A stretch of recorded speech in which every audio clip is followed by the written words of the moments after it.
කුරුණෑගල ප්‍රදේශයේ ස්ථාන 3ක සිදු වූ නායෑම් වලින් පුද්ගලයින් 9 දෙනෙකු මියගොස් තවත් 24 දෙනෙකු අතුරුදන්ව තිබෙනවා.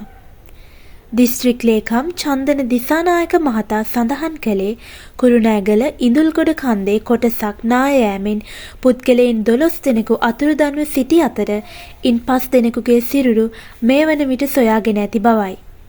එමෙන්ම ඉබ්බාගමුව අරගමන් කන්ද නායෑමෙන් නිවාස කිහිපයක් යට වී ඇති අතර ඉන් පුද්ගලයින් 8 දෙනෙකු අතුරුදන්ව ඇති බවත් සඳහන් වනවා.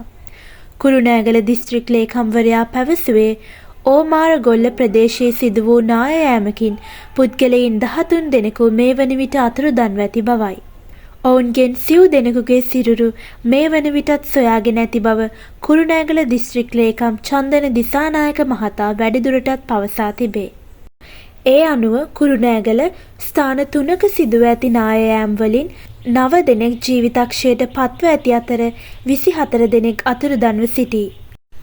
මෙවැනි පුවත් දැනගන්න අපිව සබ්ස්ක්‍රයිබ් කර දිගටම අපිත් එක්ක රැඳී සිටින්න. ඔබට සුබ දවසක්.